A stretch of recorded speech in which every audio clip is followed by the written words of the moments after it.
bakayibona bakabona ibyo turiko turakora n'ibyo mu bibereho abandi bantu bakora bazi batwiyumvira nabi ngo turabagesera abandi ngo nabamaraya abandi ngo nibiki uko ndaze mu majambo ayo majambo mu bantu bakina sinema bayadushirako ariko siko tumeze.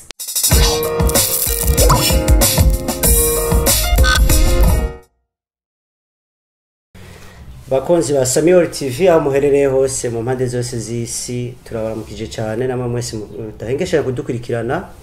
ibiganiro byacu bya Samy-well TV turabaramukije gose uko bisanzwe imbere yuko tuja mu kiganiro nyezina ngo no kwakira abatumire nkuko mubibona ngaha twasaba utarabikora ko yoca banguka vuba bwa mbere abanze agire subscribe s'abone share na comment hanyuma tubone gusangira ikiyago tubone gusangira igiteramo muri no mwanya n'ababashitsi bahire twashoboye kuronka hanyuma rero tutaranateba kumburereka imbere yuko tubasana nabo bidondore kuri microphone ni ngengurutse DJ inyuma ya kamera ni cameraman Mukarisana umujena atavyorosha Chris niwe ariko arakora ibishoboka byose kugira ngo bushobe kuronka amasanamu ameze neza aryohoye cyane. Rero tutabarambiye cyane reka tubanze duhere ku mwidondoro w'abatumire bacu bahire reka mpere mu buryo bwanje karibu cyane mutumire. Murakoze cyane. Yego murashaka kwidondora abakunzi ba Samy-well TV ko radukurikirana mu nomanya. Sanzwe nitwa Lily Brown kaba sanzwe ndumukinyi w'amareresi. Yego kinyo mareresi Lily Brown ariko ratubwiye Lily Brown nibatse ko byari kwa byiza ubwiye abakunzi bacu bariko baradukurikirana hariya ukababwira akazina kawe k'ikirundi wahawe n'abavyeyi. Okay, amazina y'abavyeyi ni Sengiyumva Elise. Sengiyumva Elise. Sengiyumva Elise babatazira Lily Brown nibatse ko bose bariko baravyumva bariko baradukurikirana kumburereka nerekeze mu bafu bwanje naho ndamusabe yidondore karibu cyane mutumire. Jina mama naitwa Lea. Lea irindi. Keza Kimana. Keza Kimana. Enchanté. Sinzi ko nibatsiko nawe uri umukinyi w'amareresi. Yeah. Yes. Reka twerekeze hariya naho nawe murashaka kwidondora. Okay, amazina yanjye yitwa Dusimana Rahailoy. Abasanzwe umukinyi w'amareresi. Umukinyi w'amareresi.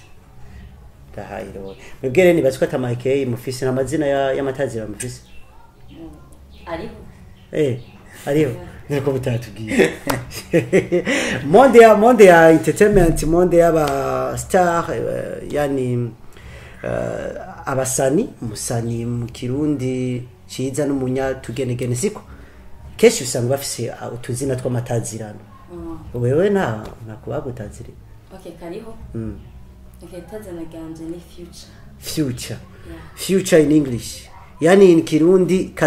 kazoza wewe sanza kutwitana na Haloy nandi wani si future nawe ni future yani future number 1 na 2 nani number 1 bacha kwa vision yani nani number 1 nani number 2 wewe number 1 au huyu number 1 wewe number 1 ego bakunzi ba Samy-well TV numva yuko baraje kwidondora kumbure nk'abatumire mwatuzaniye agakemanyi murafise ico mwatuzaniye kugira ngo mushobore kudufundira agakemanyi ariko tutaraja ku gakemanyi mushobora kuba madufundurire muvuze ko mukina amareresi muri abakinya amareresi reka mere mu buryo bwanje toujours ni Lily Brown Sengiyumva Elise watewe ukina amareresi kuva ryari? 2008 natawakina amareresi natangura kubyinjiramo 2008 yego urumva ko bimaze imyaka myinshi cyane simike. None Lily Brown nakaye kamaro umaze guhura nako mu gukina amareresi ko mbona uko biri kosa ugaruka gwishi ntibavyicukiye cyane kugira ngo ntibibahamahagarira cyane gose gukina amareresi wowe byakujemo gute? Byukuru byanje mu bavuga ati ikintu Imana yanteretse nkuko je natanguye indirimba ndabona ko iri kuririmba birakunaniye birakuroka vraiment ndavuga ati ayi kweli apaje kwidadira ndavuga ati nta gishoboka ariko ninje mu gukina amareresi yego ndabona byukuri kaje ikintu cyambere je numva nishimiye hama ku myaka yose iheze sivanga ico no babe ngo narose ico nishimira cyo nyine muri jewe nuko nemera icondi kandi niyemera nico mba ndiko ndakora. Yego none niya hereresi wibaze ko mu buzima bwa mu byo mumaze gukina byose niya hereresi umaze gukina ku buryo ubunuti jewe iyi hereresi yarankuye kuri level yinaka iranshikana kuri level yinaka. Murakoze cyane. Ndabye kuri hereresi ya mbere twoba twarakoze ni hereresi yitwa kukina bikoze. Kukina bikoze. Kukina bikoze kuko kai twabwira amakuru metrage ariko tumaze kubatika dukorero ireresi twarayikoze yarabaye hafi motive atandukanye ya mbere ariko naho atacho twashimye kuronka batubwira felicitation gusa muga nta kintu na kimwe twigeze turonka cyangwa mayikore promo nabi beshika mukamwe akoreze promotion nabi byagenze gute. Ico novuga ati promo ya mbere nyene nayikoreye kuko nayo noguha ikintu ukambwira ngo uwa mbere wacaguwe mu wa mbere no kwa bisanzwe ko twagirana cyo turahigana twabaye abambere inshuro zitatu muga nta kintu na kimwe twarose gusa merci gusa merci yonyene nyo twarose kumbure nizere ko bitashobora kubaca intege mushobora kubandanya akazi kanyu nkuko biri. Reka manze nsubire nerekeze mu bafu bwanje mademoiselle Sekinyi bitagatoye Lea yani future number 2 future number 2 wewe nawe uvuga uti nanje ndi mukinyi wa mareresi muri timu imwe d'abord mbega mu timu muri yitwa gute. Reka mere kuri Brown gatoya amacambanda ko nibaze ko ari we ya Justin kira team muri timu ya Tigo no mwanya turi muri umwanya turi muri Samy-well movies. Samy-well movies yeah. Samy-well movies yani iteam ikukira Samy-well TV yeah. Ko numva umengo harimo amantu zeye ahamagarana yani tuvuge ko muri management ya Samy-well TV. Yes. Okay, reka rero dunerekeze gatoyi rero kuri mushiki wacu ngaha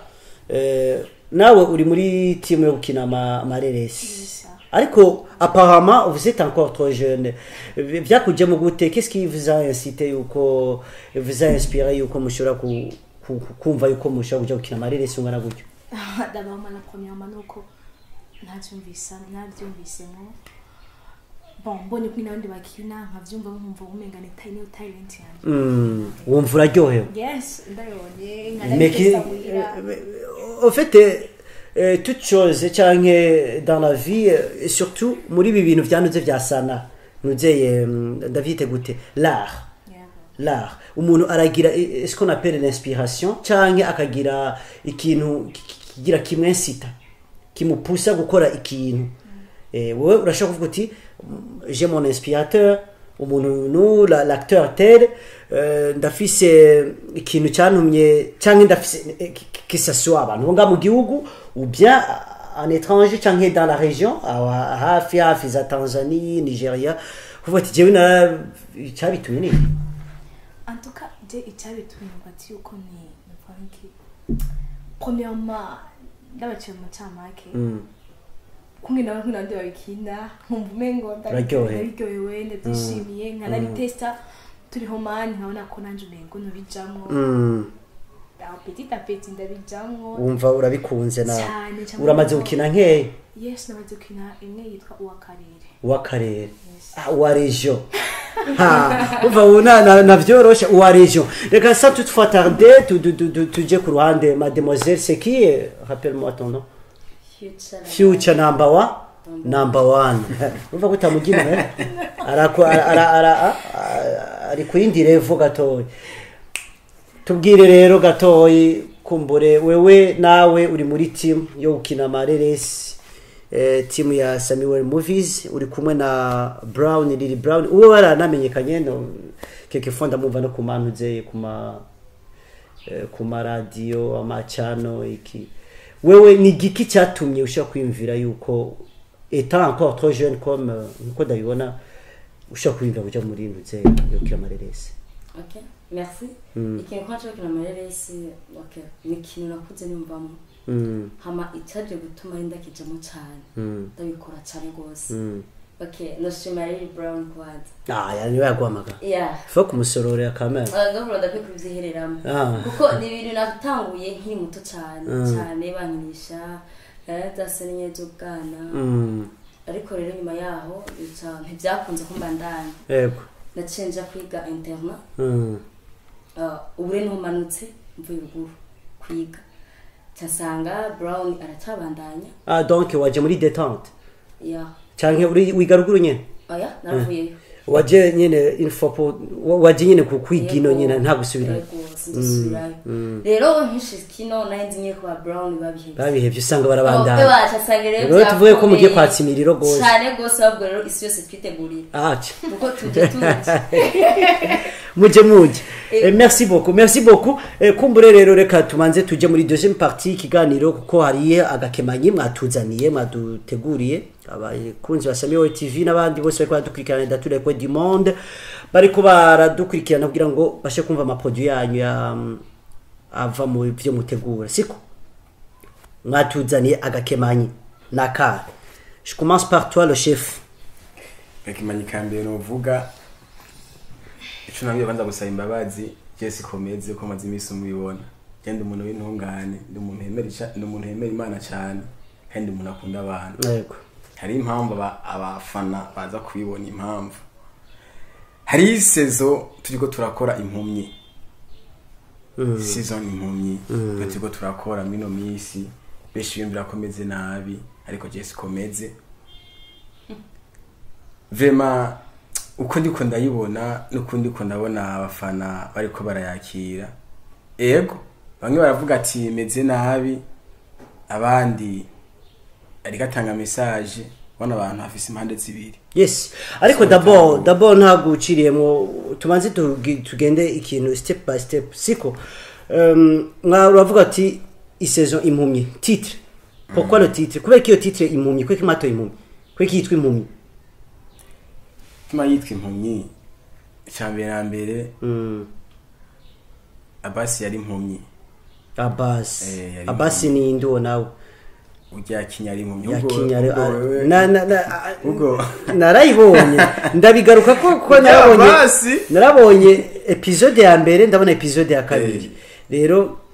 nujya kinyari impumyi ari atabona igituma twayise impumyi ega ni impumyi ariko twayise kandi nyene impumyi kandi nuko ibyo namukorera byose nayimukora kubera atabona kandi nifuza nayifise profit ndiko ndamuronderako profit kuro muronderako ijya cinema nibaza yuko ntihenze gato narayiravye twarayikubise ijisho ipi ya mbere ni ipi nibaza yuko irimwo n'ama image ababaje ariko muri deuxième épisode hose le pire birababaje cyane biteye n'ikigongwe wowe uravuze uti hari abantu bagiye bagukonsidera nabi wanashaka natwe je nanje nararavye ndabona nti mbega uyu umukinyi n'umukinyiki hari ahantu nabonye umusuka kw'amazi umukubita mu maso mbega wowe canke muri deuxième épisode hari n'ahandi umusunura hanze wanashaka ukamutera ko n'inkoni yiwe yigenza mbega wowe ushaka kubaza uti ivyo dukina abantu bashaka kuvyenterpreta nabi cyangwa bakabifata nabi ajya Yesu yatatwitangira twari kwemera ko Imana ibaho yaremye aja ku musaraba hambwa nagira natwe yose mu autography no kuri kunyegeje mu kinyoma kujya kunyegeje mu kinyoma sinza kuvuga ngo wendi ko ndagutesa basi kujya uri impumyi uri kurakanura uyikorako oya ambara rero cha kinyoma ngano kuri kunyegeje wishire muri muzeye je muri muzi nyene bibemo bivive kugira n'ubundi muntu aza kubona kijya kintu ego byukaza ko natijya mu nvuma ikiramutesa ari uko bibandanya agenda arabona impamvu je ndiko ndamutesa nisho ariko ndarongera kuko niko buzima tubaye ego ejo tuko dusohora impumyi ejo azobaho yindi kuko tubona abantu bagize babaye ngaha muri kamere yacu mu buzima bwa misi yose siko napela vie quotidienne siko hanyuma ndibaza yuko ivyo bigushikira bamwe bakagutera ama comment bakavuga bati uyu muntu numuyobe ahubwo ngira ngo ivyo bijya hose ngira ngo niko asanzwe anaremwe urumva nibaze yuko ngira ngo kumbure reka manze cene nsubira ino mu bubafu bwanje ndibaze yuko lesene mukora ivyo mubamo muri ko murakina mbebwa mweho nimushaka kwibaza muti abantu badufata nabi mu kibano bace bibaza ko ariko tumeze kuri cyo ngomba kunocishura kuri ibintu twebwe dukina babivuze twebwe dusa nk'abitangira abandi kuko twebwe two turakina ikintu si uvuga ngo nico turi no ahubwo umushatse kukwigisha jewe kigende ko ndakina umushatse kibe tushe kuri wewe hama nimba ari cyo ukosora ubikosore ushobora gukina sene njyamanye n'umuntu gukina sene two turasomana ariko ntaba ariyo ngeso yacu ahubwo umushatse kukwereka ati nawe question ngaho ati raba nawe hakura isomo wowe bivuga bw'iki number 2 Leila c'est qui c'est future number 2 bone ko nyene ko akivuze uko dukina ibintu siko twaduteye Triton kugira dukine namba wowe ubona ko nafise ingeso nk'izo two turagenda usijari ibikeneye ko wewe oh my god no ariko dukina application yego iyi filme impumyi ni filme novuga yuko uri kurayiraba irababaje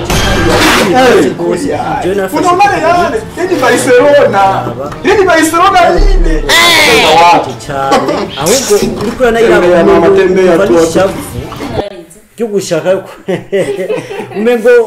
Sidi Brown wumva bishavuye ko umengo havuma namugirira navuga ati umuntu numugesera n'umwicanyi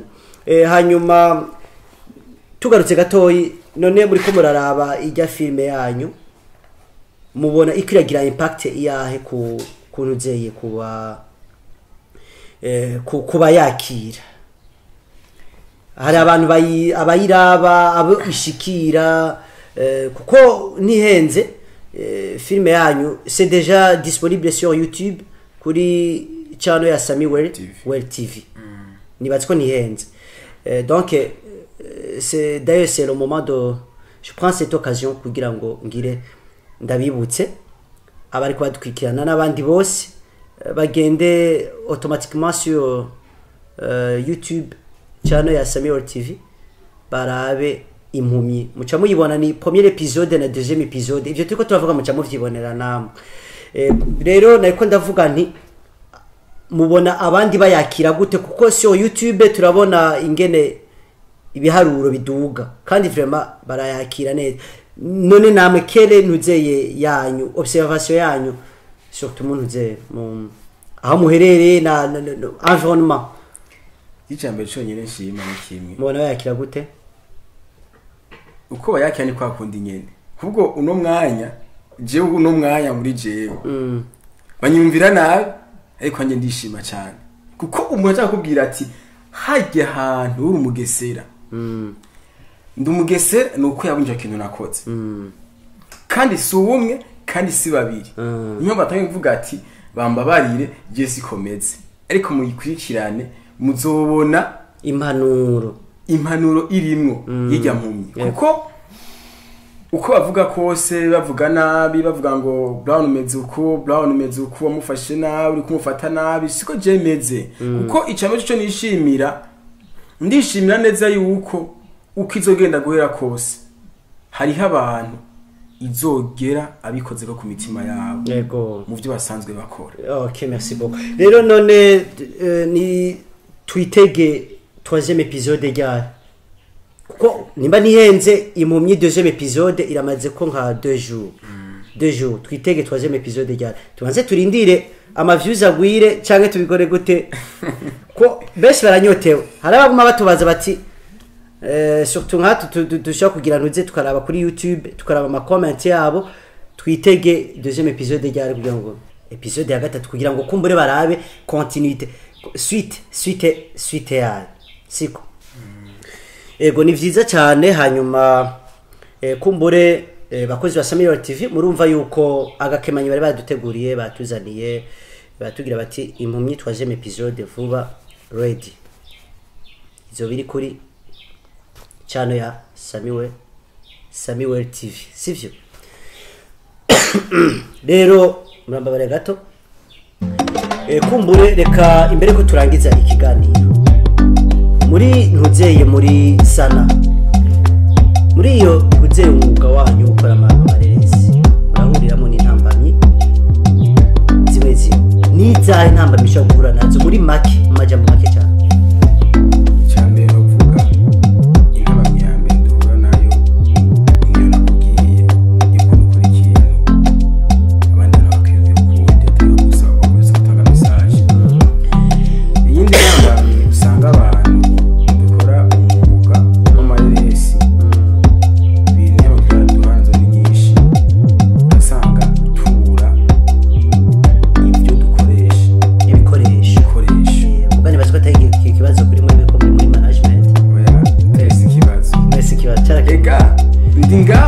naje ndahandi sibyo naje ndahandi reka mvuge mugamvugiye nabandi sawa reka tugire ko rero none wogira ko nta mpanuro usho guhereza abandi bibaza ati kumbura abantu bari muri nuzeye muri ya cinema uko bavyibaza usho kwa decision kumbura jewe uko nshobora kukibabwira yamenye gutanga message icumi bamenye ko muri gutanga kuko je ndi kunshika aho wewe utokwishikira niyo mpamvu tugerageza uburyo bwose imibiyose abantu bose babaye tugiza kuyishira kuri twe hano bose bakayibona bakabona ibyo turiko turakora n'ibyo mu bibereho abandi bantu bakora turaza batwiyumvira nabi ngo turabagesera abandi ngo nabamaraya abandi ngo nibiki uko ndaze mu majambo ayo majambo ni majambo mu bantu bakina cinema bayadushirako ariko siko tumeze nk'ubutumwa twiko turatanga message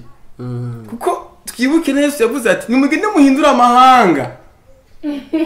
sibyo natwe yahindura guvuga buti muri ko murahindura kuko ushobora kuba umugesa mu bwo iwawe cyo andiko ndakina ukamara kuyibona byaza gutusha ko wewe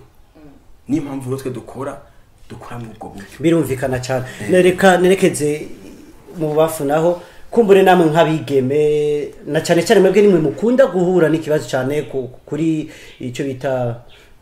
imbono y'ingene abantu bababona muri mu kibano cyangwa l'environnement ngene iba considère mwe mutanga iki hari impanuro mutanga ni yaje impanuro twuba hano ko beka kutwiyumva ko tutari uko mutaje uko batwadukina tubiyavana ko baba baguhaye yani bamenye bati twe turi ku kazi twe dutanga impanuro twutanga impanuro twanikora babagwaye ko babagwaye skument hari kibivuga neza nta muntu udakiza kiretse kuruka rero mu gihe umuntu akarakora ikintu nk'icyo sinicaye ndiko ndakora nkoresheje amaguru nkoresheje amaboko ubwenge numva nibi dukina n'uyu mwuga turimo natwe turabanyakazi rero akazi kacu njuma ngo nabwiye ati bareka ahubwo kukica baba supporting nibyo tubasaba hako bavuga ati murabamaraya iwanyu mwarananiranye abahungu bose mukirana ngo ntushobora gukina film abage abahungu bose bamwe kuryamana no suko atahubwo dusupporting ahubwo urumva kora icyo ushoboye cyose nk'umurundi kazi ndetse n'abandi ukora icyo ushoboye cyose kugira ngo ikintu cyitwa film kimenyekane kandi kije hejuru atawurinze guca umutima nayo ubundi bwo tugize ngeso sizo turimo korera yego murakoze cyane bakozi ba Samy-well TV namwe ariko muradukurikirana kumbure turindire impatiemment troisième épisode uko izo bimeze ngira ngo ingira izoza iriro sinzi tuzoyikalifia neza cyane tuyamanota neza nitwamara kuyibona siko none murakoze cyane rero bakozi ba Samy-well TV mwe namwe mwese bariko muradukurikira subscribe share na comment siko gende kuri icone ya la cloche arakabona kuri nuze la channel ya YouTube akubiteko pour notifier ejo cyangwa ijya ejo bishasha byacu azoza bibona uko biko bwije murakoze cyane turabakunda bye bye